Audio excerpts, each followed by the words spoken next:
how to be the table host with the most, as they say.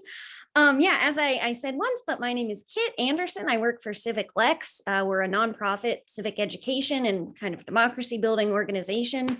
I'm here tonight with Adrian Bryant. He is our communications person, and we'll be dropping various links and resources in the chat. And yeah, thank you everybody for joining.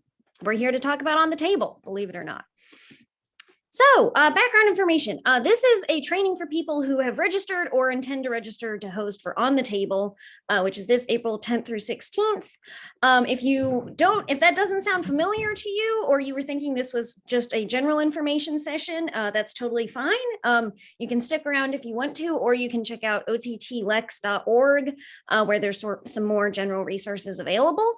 And then just a quick reminder, although I'm guessing all y'all know this at this point, On the Table is a week of community conversations running from April 10th through the 16th about the future of Lexington. They're designed to help us get to know each other better, learn from each other's experiences, and also to give input into a document called the Comprehensive Plan, which we will get into a little bit more. So you are here because you are hosting a table. First thing, what are the commitments of hosting a table? So if you decide you want to do this, kind of what are you getting yourself into is an obvious question. All in all, it's about 3 hours of your time. An hour, maybe an hour and 15 minutes for hosting the table itself, guiding that conversation. About 30 minutes for kind of setting up and taking down the venue. Oh gosh, I've lost my mouse. Okay, there we go. Admitting people in from the waiting room as you talk is not a skill of mine, but here we are. And here's another. It's like when you share your screen, your mouse goes ghost. Okay, hang on just one second. I'm so sorry, everybody. Should have put Adrian on this. Okay, we're back. About an hour and a half for recruiting your guests, reviewing host info, attending a training if you want to do that. Oh, actually, it's on the next line. And then just generally getting things together. And then, yes, optionally 45 minutes to attend a host training. All y'all are here for that. And then other commitments that you may or may not have a space. So some people host in their own homes or at their workplace. You can also host virtually, it's up to however you want to do it. Some hosts provide snacks, and that is always popular, obviously not required, but certainly helpful. If you have plans to use the paper survey, pens and pencils, and if you have plans to use the digital survey, you'll need internet access. So that's really kind of what you need in advance to host. So the next thing that's big to decide about hosting a table is whether you want to host a public table or a private table. And there are a few differences between them, and there are definitely like pros and cons to both. So public tables, the main thing about them is that anyone can join them. They're listed online in our Find Your Table database. The details are out there, the time, date, location, and anybody can and will show up. Whereas private tables are not listed online, and you as the host are in charge of inviting your guests. So you can invite family members, just have it around the dinner table. You can invite friends or coworkers or your book club or your kickball team or what have you, but you're in charge of inviting the participants. In terms of location, public tables obviously are hosted in some sort of public venue normally. So a library, a community center, restaurant, park, all those are great options. You can host a public table in your home. We actually have one person who signed up to do that. But typically they're in a public area. And of course, private tables can be in any of those places plus your home. One of the biggest things about public tables is it's important to get the details of the table confirmed a little earlier than a private table, just because, we need to start informing people about when and where it is. So it says on this slide, details confirmed by March 15th. April 1st is kind of our new deadline for that. So if you want to host a public table, ideally you'll have time, date, location picked out by then, so we can get it on our website. And Adrian can drop in the chat kind of the database of tables we have so far. I think we have somewhere between like 40 and 60 public tables listed right now, and we're adding more every day. And then private tables are a little more flexible, since you're in charge of informing your guests. If you need to change the date or the time or the location closer to the day of, that's totally fine. You just get the word out to your guests however you talk to them, group chat or phone or what have you. Both table sizes and lengths of time are about the same, between 5 and 10 people, about an hour and 15 minutes. Obviously, with public tables, that's a little more unpredictable just because since it's listed, anyone can show up. So more people might show up, less people might show up. That's a little hard to gauge, but it is kind of exciting. So, pros and cons. And yeah, as I said, and with private tables, of course, the number of participants is kind of a little more like under control. You know how many people to expect. So all in all, like the pros of public tables, they're unique, they're exciting, they're accessible. You meet new people and learn from new people. The cons, they can be unpredictable. You never know how many people might come, or if your venue might cancel last minute, or different things can happen. And they require a little more planning, just because we need to get those details up as soon as we can. So yeah, that is a public versus private table. If you have any questions about that, you can drop them in the chat. But that's the basics of that.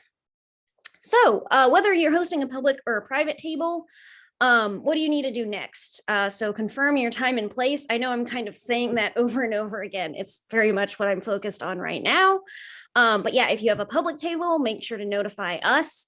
If you're still looking for a venue for your table, whether public or private, we have some options. So Civic Lex, kind of as an organization, we've reserved spaces at each of the public libraries, a different branch every day of the week. And we're hosting tables at 10 and 3, but other than that, those rooms are available for other people to use. So feel free to reach out to info@ottlex.org if you would like to use one of those library spaces. Also, we're working with Parks and Rec at city government. So any park or community center, park shelter or community center that you would like to reserve, the registration fee for that will be waived. So normally there's a $75 registration fee. If you let me know that you would like to register a space, I will do it, and that will be free. So that's really cool. Thank you to Parks and Rec for working with us on that.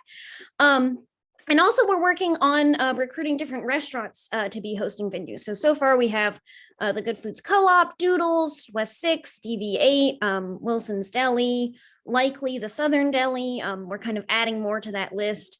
But those are places that have agreed to kind of be a location to host tables, and some of them, no guarantees, offer some sort of deal for an on-the-table table, so to speak. So like a free dessert or half off or what have you, some sort of kind of incentive.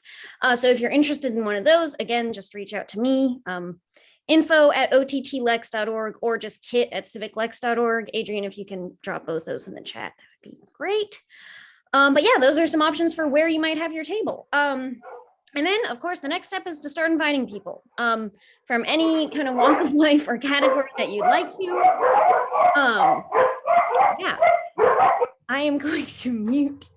Okay, we're good. Thank you, Betsy, for the chorus. Okay, yeah, and then invite your guests. And then the next thing that you want to do after that is to review your host's materials, and specifically the host guide. So this is the resource we've developed for hosts. It's everything you need to know about hosting.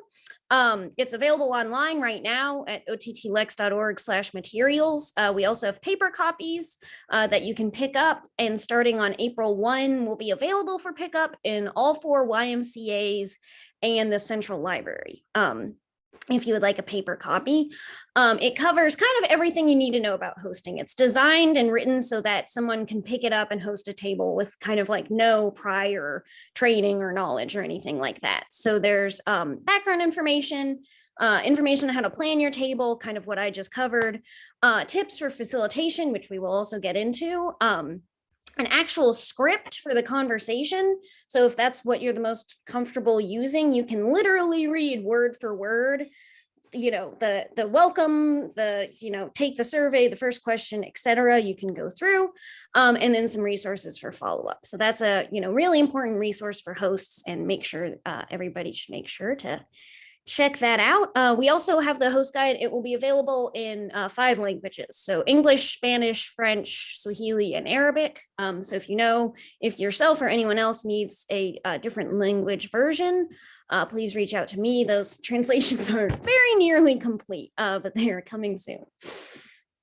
Great. Okay. So another question that a lot of people have if they're hosting a table, especially if they're hosting a table for the first time, is just how does it go? How does it work? Um, and so this year the format is a little different than past years, but the way it works is kind of everybody arrives at your table. You welcome them. You give a quick overview of like this is on the table. We're here. I'm gonna mute. Okay, this is on the table. We're here to talk about the future of Lexington, et cetera, et cetera. You invite everybody around the circle to introduce themselves. And then after that welcome, the first thing everybody's going to do is take a survey. It can be digital or on paper.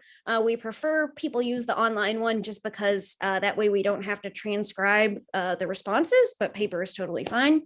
And that survey will ask you about kind of 5 key pieces of life in Lexington. So neighborhoods, the environment, jobs, transportation, and then urban and rural balance, which is a fun one. And that survey has kind of a multiple choice option and then an open response option for every single question. And everybody will take that survey and then the conversation will follow those same topics of the survey. So that's kind of an opportunity for everybody to like frame their thinking, think about, what they might want to talk about. And also that survey is what is going to become the input into the comprehensive plan. So without getting too in the weeds, the comprehensive plan is this really important document that city government produces. It's like 600 pages long. A new one comes out every 5 years, and it's in charge of guiding how Lexington grows and how land gets used in Lexington. So a lot of decisions about our community are based in the comp plan. And this on the table is an opportunity to help build that document, which is really cool. And I could talk about for much longer if anyone is interested. So then after the survey, you have the conversation. So it follows those same 5 topics that I listed. There are conversation prompts in the host guide that you can use, or I think what will happen in a lot of cases is the group will have specific interests and just kind of naturally flow towards certain things. You can hit every single of the 5 themes. You might spend a lot more time on 1 or 2 of them. It's okay to kind of take it where it goes. And then after the conversation is over, which is normally around 45 minutes. Some people may go for longer or shorter. It's just kind of how it works with the group. And of course, you as the host can provide a cutoff time if you would like to. Everybody answers 1 more survey question. And it asks, did you change your mind? Did you learn anything new? Have you shifted your perspective on what you've said so far? And we think that's really important to make sure that the conversation is also incorporated into the input. And that's it. That's the whole thing. So that's kind of how a table conversation goes. So I'm going to stop there for a second and just check in with anybody and also read the chat. Does anybody have any questions about those kind of logistics? I have one question. Yes. So, and I may have missed this. The surveys, are the links provided, or is there a QR code that we can have folks can scan with their smartphones? How will they, we want to do it completely online and not do paper and pencil. How do we hand out the survey or the link? Yes, so the host guide will have a QR code in it. It'll be linked directly from the homepage of our On the Table website. Any of the materials that you might use. So we have a little like half sheet or a little note card. All those will have a link to the survey. So it'll be everywhere. But yeah, that's definitely a good option. And of course, with that, making sure that everybody at your table has a device that can access the internet, and internet access is big, which is why we have paper surveys for anyone who might need those. Great question.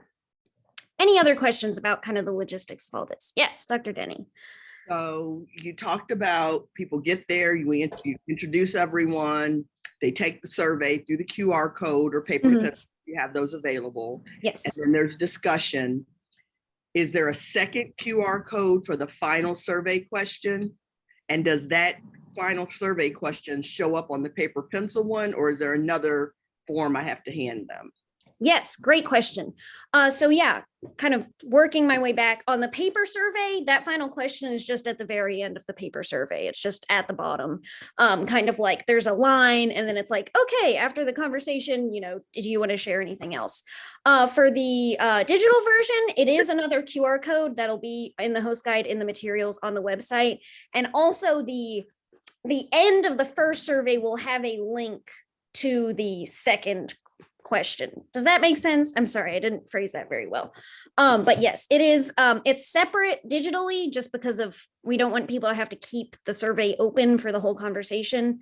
And then on paper, it's just right at the bottom. So, Amy. Hi, can you hear me? Yes. You can hear me. Okay, sorry about that. I'm in the car. No problem. I had a question about, we just sent in our details to add us to the calendar to be a Yes.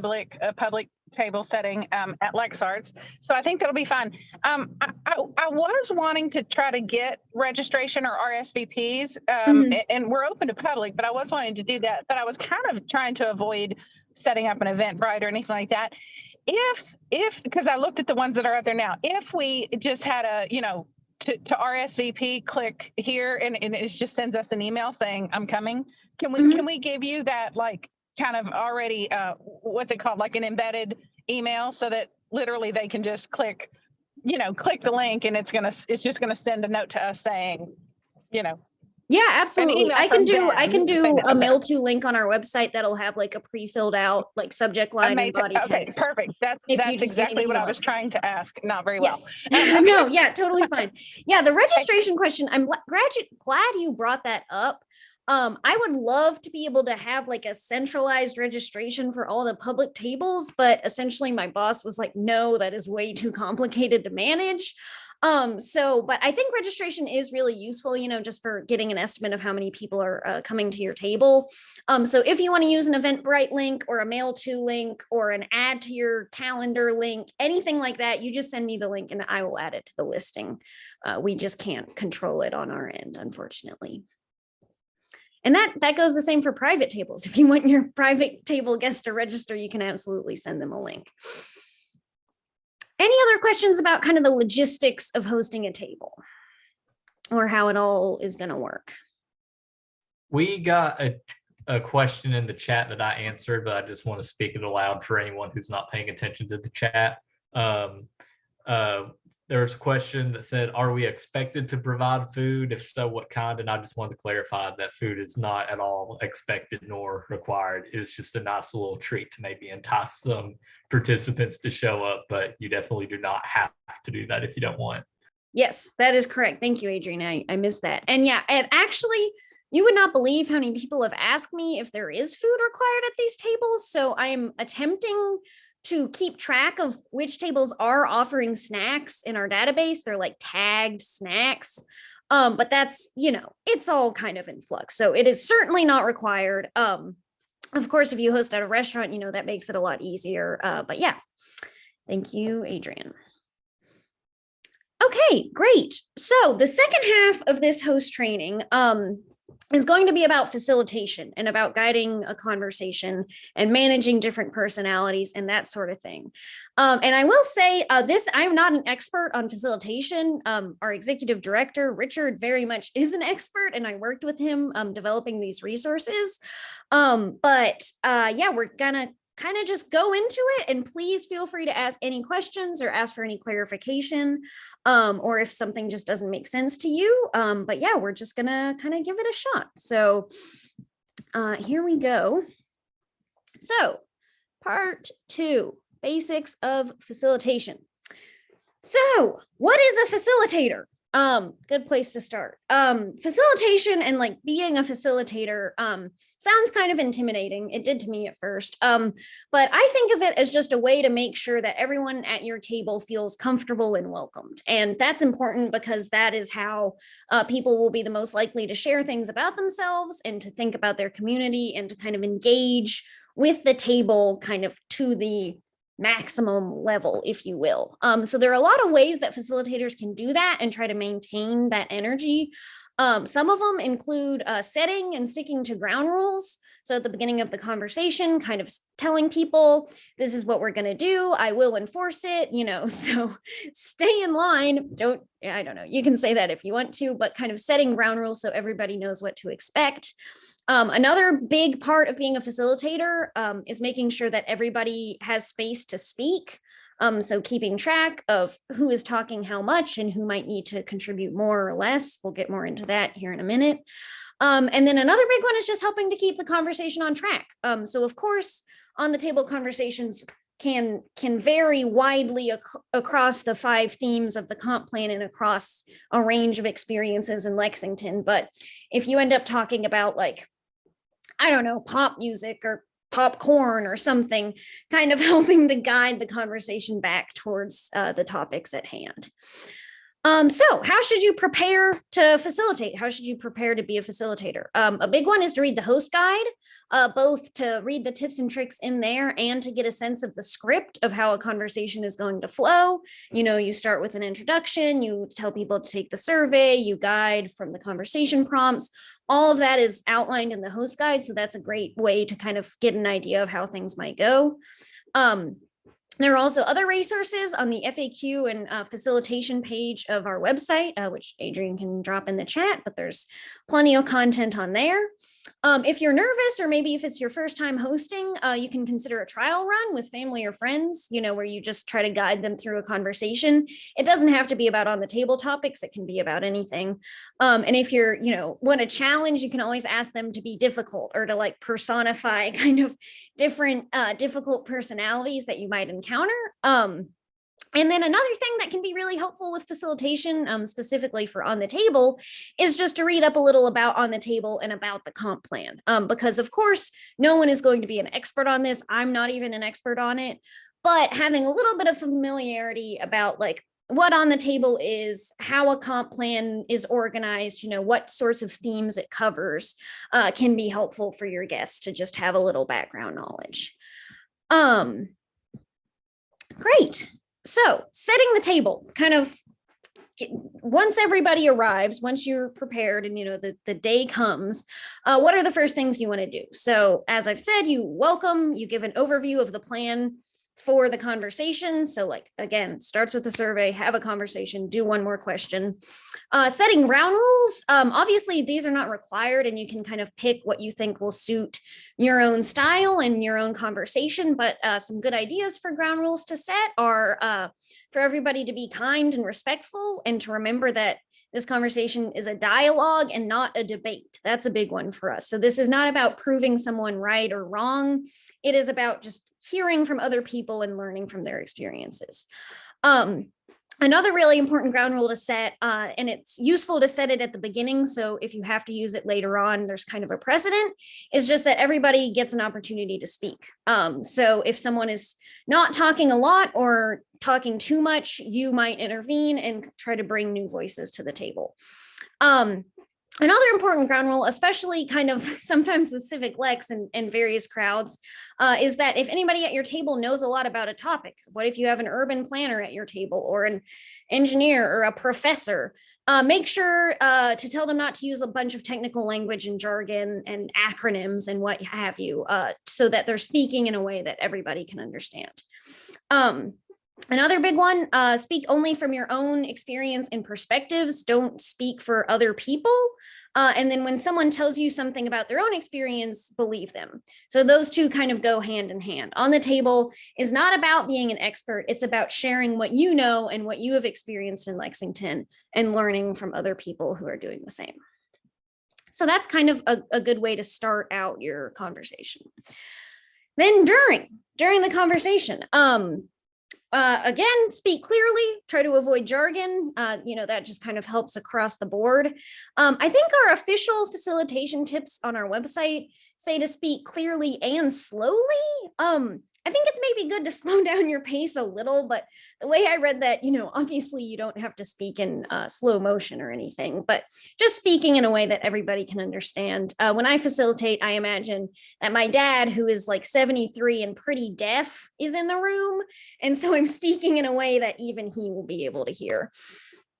Another thing, a big thing to keep an eye on, as I said, is how much everybody is talking. And you can even do that where if you have a piece of scratch paper, you write down the name of everyone and a tick mark for every time they talk, and try to even out if someone is speaking more or less, bringing everybody equally. Another important thing with facilitation is to think about like power dynamics at play. So the nice thing about the comp plan and about the theme this year is that those 5 topics, neighborhood, environment, jobs, transportation, urban rural balance, and while obviously they're important, they're like less hot button than a lot of like discourse that happens in our society right now. And, there's a little bit more room for people to agree or disagree without kind of attacking someone personally.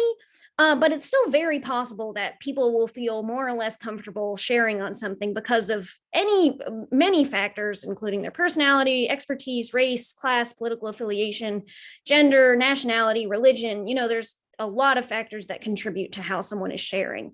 And just kind of be mindful of that and keep track of that. And if someone seems uncomfortable weighing in on something hot button that comes up and it feels like they're being excluded, maybe you can guide the conversation when the next topic comes up, encouraging them to speak on that.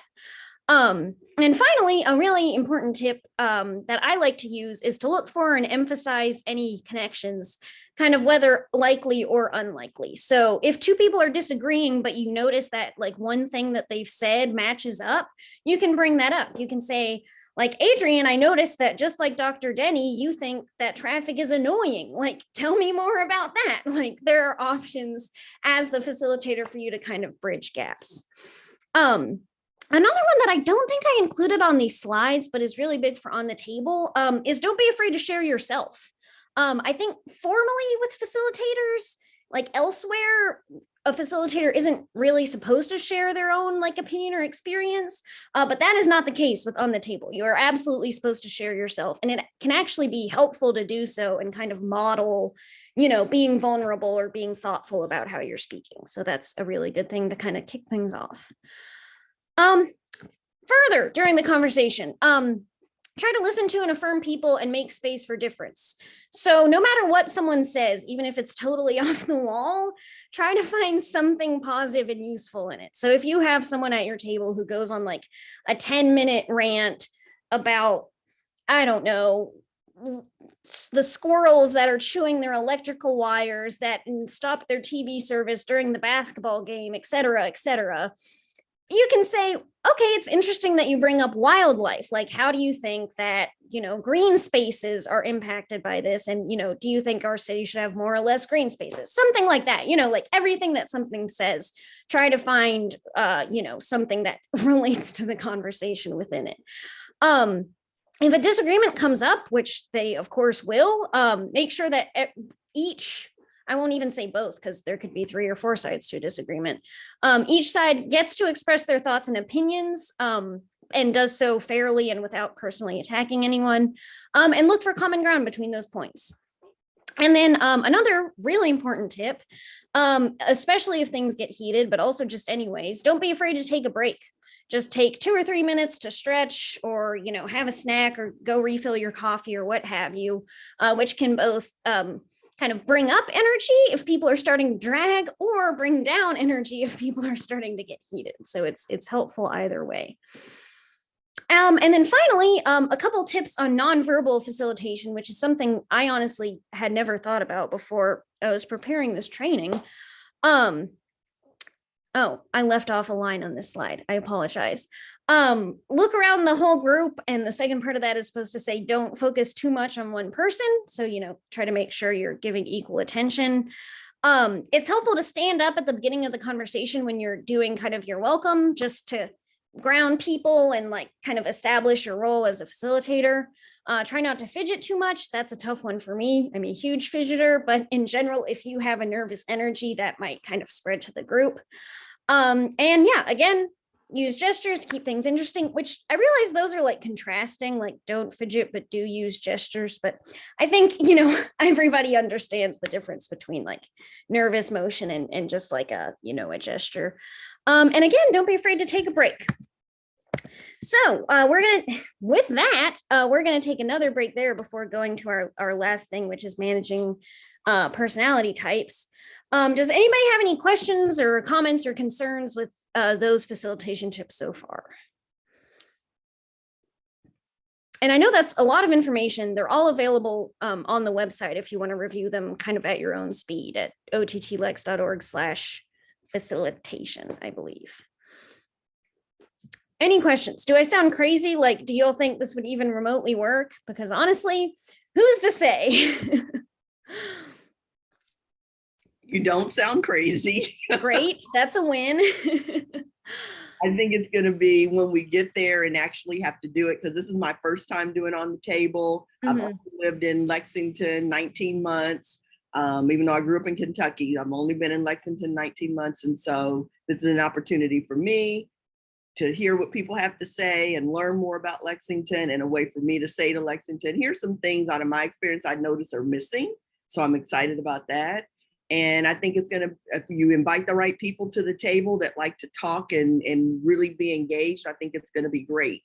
I think that there's going to be some tables where people are going to fill out the survey, stay because they have to have the conversation, and then they're going to jet out when the survey's over. And that's going to be that. That's So very possible. Yeah. Yeah, that's a great point. I'm also working on getting tables in our FCPS high schools, and that same concept has been raised by a few teachers of like, well, I can get the kids to take a survey, but we might not get much else out of them. And I'm like, well, that's okay, you know, baby steps. But yeah, I think that's a really great point. And one other thing that I didn't include in the slides that I wanted to make sure to say, just kind of in this like how to facilitate thing. Draw from your personal experience. So even if you're not trained as a facilitator, which obviously very few of us are, if you've been a waitress, if you've been a teacher, if you've been a camp counselor, if you have, you know, managed your own hectic family, like those are experiences and expertise in managing people. And those are very applicable to conversations like this. So don't discount yourself as not like being ready for the role just because you don't have any formal training, because there's all kinds of knowledge and expertise out there. Okay, we have one more section to cover, which is about managing personality types. It's pretty quick, and then we'll be wrapping up. So that's exciting. Get out a little early on this fairly warm, what day is it? Tuesday evening. I almost said Sunday. It's definitely not Sunday. Okay. Last section, managing personality types. So there's a few different personality types that might show up at your table. And kind of the big three that we talk about are dominant personalities, shy personalities, and diversionary personalities. And each of these people kind of require a different style and use of facilitation to kind of keep on track. So starting with dominant personalities, the name is pretty self-explanatory. These are people who tend to take over conversations and are confident that their answers are the correct ones. And, you know, sometimes this comes from a place of feeling like they know more than other people, but this can also just come from a place of passion and wanting to connect with people and wanting to share about themselves. So don't necessarily assume that they mean bad by dominating a conversation. It might just be that they're excited to share. So personality types like this sometimes require intervention. You can acknowledge their ideas and their passion, but encourage them to let other people speak. You know, you can call out by name other people to speak. And if you need to, you can say like, okay, Adrian, it was really great to hear from you, but you know, let's shift gears now. Like it's okay to kind of manage them a little bit as long as you do it in good faith. And then kind of the opposite of a dominant personality is a shy personality, who's someone who's extra uncomfortable sharing their views in a group setting. One nice thing about these personality types is there's many reasons why we decided to make our input from on the table a survey. And one of them is to make sure that everybody's voice counts equally. So in past on the tables, you know, input has come from conversation notes. But if one person is taking up a lot more of the conversation or talking louder, all of a sudden their opinions are weighted more heavily than someone else's. So if all else fails, we have the survey where it is one person, kind of one input, and also gives people an opportunity to reflect on what they might say. But even so shy personalities still might not feel comfortable sharing their views. You can invite them to speak. You can just ask, like, Adrian, what do you think about stoplights on Nicholasville Road, like wherever your conversation might be taking you. And with that, and something that I struggle with is, be patient with that. Give them a few seconds to kind of get their thoughts together. It's okay to allow a pause. Pauses for in-person discussions can actually be really nice. On Zoom, they're a little awkward because it just makes people did I accidentally mute my computer? Like, what's going on? But in person, a pause can be really nice. And, you can allow someone to, get their thoughts together before jumping in. And then the nice thing about these two personality types is you can kind of hit two birds with one stone with an intervention. So if you have one dominant and one shy, in one fell swoop, you can ask one to step back and the other to step forward. So, thank you for sharing, Adrian. Now, Dr. Denny, what do you think about small business owners or what have you? So sometimes they can weirdly work together. And then the third personality type, and one that I have plenty of experience with, diversionary personalities who kind of have a tendency to bring up off-topic ideas and reorient the conversation in a direction that they are the most interested or excited about. And these, some of this is going to happen in the conversation, and that's fine. And that's actually part of the beauty of On the Table is you never quite know where the conversation is going to go. But if you feel like it's straying a little too far, you can intervene and try to use whatever ideas they're sharing to redirect back towards the topic. So as I said earlier, if they go on a long tangent about, I don't know, how long it takes them to get to work in the mornings and how they're late, you can use that to talk about traffic or talk about street design or talk about, in the environment and what if they took the bus instead. Try to find something in what they're sharing that loops back around to a relevant theme. And yeah, there's an example of that on the screen. So and one other tip, again, forgot to put it on the slide, but a kind of nice thing actually for any of these personality types, but especially the shy, is if you can try to reference back to a point that they made earlier in the conversation, later in the conversation. So, you can say, Dr. Denny, earlier you mentioned that you love wildflowers. How do you think that, impacts the urban services boundary? That's a little nutty, but you guys get the gist of trying, basically just demonstrating that you're listening and that you value the opinion of the people that you're with, because you do. So you're trying to say I'm a diversionary personality? I am not saying anything. I'm saying you like wildflowers. Who doesn't like wildflowers? But yeah, so that is kind of crash course to On the Table facilitation. Any other questions about anything? It can be about this facilitator stuff or just anything else with On the Table, comp plan, civic lex, yada, yada.